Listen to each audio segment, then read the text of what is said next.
Welcome to my YouTube channel. ನಮ್ಮ ಇವತ್ತಿನ recipe ಚೆನ್ನ ಮಸಾಲ ಮಾಡೋದು ಹೇಗೆ ಅಂತ ನೋಡಿ. ಕೊತ್ತಂಬರಿ ಹಾಕಿ, ಕರಿಬೇವು, ಈರುಳ್ಳಿ 2, ಟೊಮಾಟೊ 6, ಕಾಬೂಲಿ ಕಡ್ಡಿ ರಾತ್ರಿ ನೆನೆಸಿಟ್ಟು ಬಾಯ್ಲ್ ಮಾಡ್ಕೋಬೇಕು. ನಾನು ಬಾಯ್ಲ್ ಮಾಡಿ ಇಟ್ಕೊಂಡಿದ್ದೀನಿ ಆಲ್ರೆಡಿ. ಎವರಿಸ್ಟ್ ಅವರ ಚೆನ್ನ ಮಸಾಲ ಪೌಡರ್. ಇವಾಗ ಚೆನ್ನ ಮಸಾಲಕ್ಕೆ ಒಗ್ಗರಣೆ ಹಾಕಿ, ಮೊದಲಿಗೆ ಟೊಮಾಟೊ ಎಣ್ಣೆ ಹಾಕಿ ಕುದಿಸ್ಕೋಬೇಕು. ಎಣ್ಣೆಯಲ್ಲೇ ಕುದಿಸಬೇಕು, ನೀರು ಹಾಕಬಾರ್ದು. ಟೊಮಾಟೊ ಎಲ್ಲ ಮೆತ್ತಗಾಗೋ ತನಕ ಎಣ್ಣೆಯಲ್ಲೇ ಫ್ರೈ ಮಾಡಿ. 1 ಟೇಬಲ್ ಸ್ಪೂನ್ ಎಣ್ಣೆ ಹಾಕಿ ಫ್ರೈ ಮಾಡಿ. ಮೆತ್ತಗಾಗೋ ತನಕ ಫ್ರೈ ಆಗಬೇಕು ಟೊಮಾಟೊ.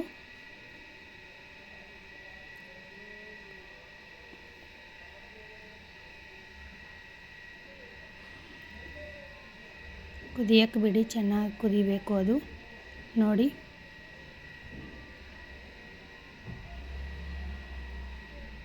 ಮೆತ್ತಗಾಗೋ ತನಕ ಕುದಿಸ್ಕೋಬೇಕು.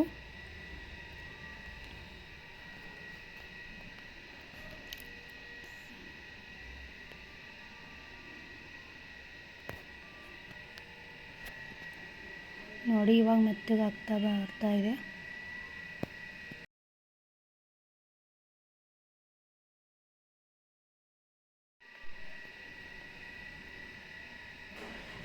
ಫ್ರೈ ಮಾಡಿ ಈ ಥರ.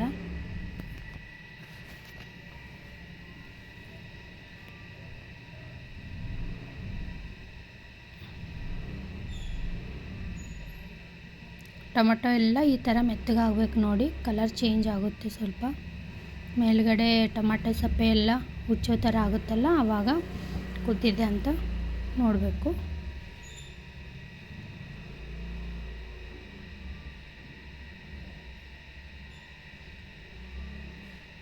ಕುದ್ದಿರೋ ಟೊಮಾಟೊಗೆ ಮಿಕ್ಸಿ ಮಾಡ್ಕೊಳ್ಳೋಣ ಬನ್ನಿ.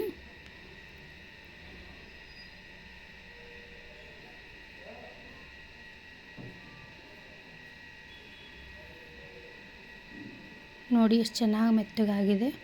ಈ ಥರ ಆಗಬೇಕು. ಇವಾಗ ಮತ್ತೆ ಒಗ್ಗರಣೆ ಹಾಕ್ಕೊಳ್ಳೋಣ. 2 ಟೇಬಲ್ ಸ್ಪೂನ್ ಆಯಿಲ್ ಹಾಕಿ,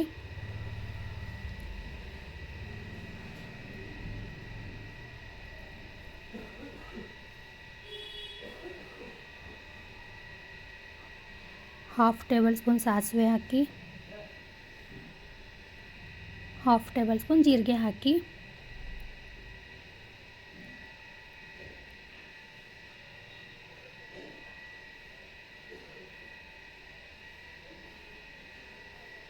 ಕರಿಬೇವು ಹಾಕಿ,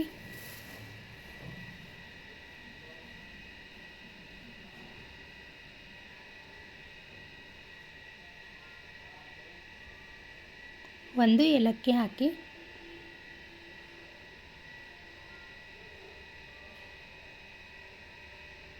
ಏಲಕ್ಕಿ ಹಾಕಿದರೆ ಸ್ವಾದ ಚೆನ್ನಾಗಿ ಬರುತ್ತೆ. ಈರುಳ್ಳಿ ಹಾಕಿ, ಇವಾಗ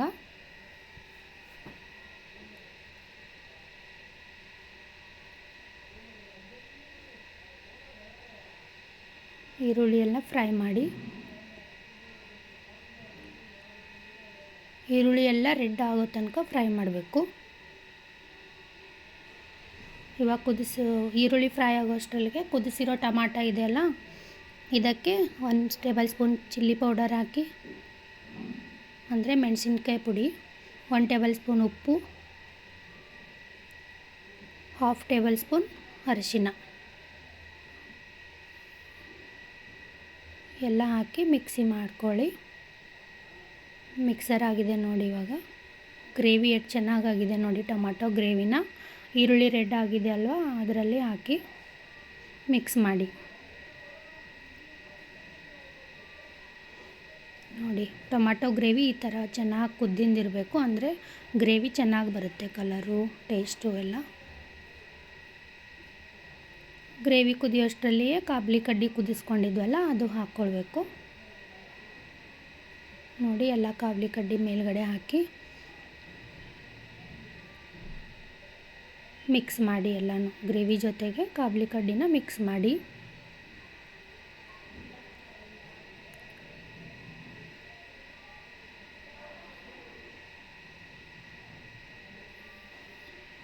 ಕುದಿಬೇಕು ಚೆನ್ನಾಗಿ ಗ್ರೇವಿ ಜೊತೆ ಕಾಬೂಲಿ ಕಡ್ಡಿನ. ಚೆನ್ನ ಮಸಾಲ ಪೌಡರ್ ಹಾಕಿ ಮೇಲ್ಗಡೆ ಟೇಸ್ಟ್ಗೆ ತಕ್ಕಂತೆ ಚೆನ್ನ ಮಸಾಲ ಪೌಡರ್ ನೋಡ್ಕೊಂಡು ಹಾಕಿ. ನಾನಿಲ್ಲಿ ಸ್ವಲ್ಪ ಮಾಡಿದ್ದೀನಲ್ಲ, 1 ಟೇಬಲ್ ಸ್ಪೂನ್ ಅಷ್ಟು ಹಾಕಿದ್ದೀನಿ ಚೆನ್ನ ಮಸಾಲ ಪೌಡರು. ಮೇಲ್ಗಡೆ ಕೊತ್ತಂಬರಿ ಹಾಕಿ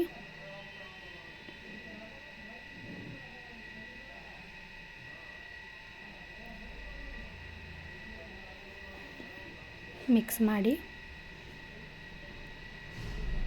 ಕೊತ್ತಂಬರಿ ಗ್ರೇವಿ ಜೊತೆ ಚೆನ್ನಾಗಿ ಮಿಕ್ಸ್ ಆಗಬೇಕು.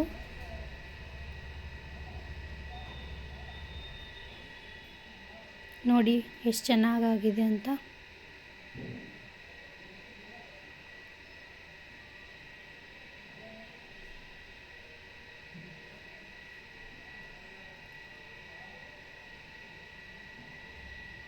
ಚೆನ್ನಾಗಿ ಮಿಕ್ಸ್ ಮಾಡಿ. ನೋಡಿ ಚೆನ್ನ ಮಸಾಲ ಹೇಗಾಗಿದೆ ಅಂತ ನೋಡಿದ್ರಲ್ಲ, ನೀವು ಟ್ರೈ ಮಾಡಿ ಹೇಗಾಗಿದೆ ಅಂತ ಟೇಸ್ಟ್ ಮಾಡಿ.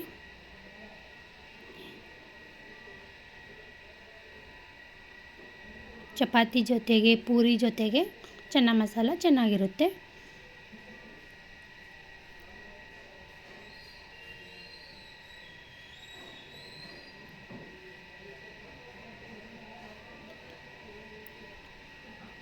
ನೋಡಿ ಟೇಸ್ಟ್ ಮಾಡಿ ಹೇಗಾಗಿದೆ ಅಂತ ಕಮೆಂಟ್ ಬಾಕ್ಸಲ್ಲಿ ತಿಳಿಸಿ.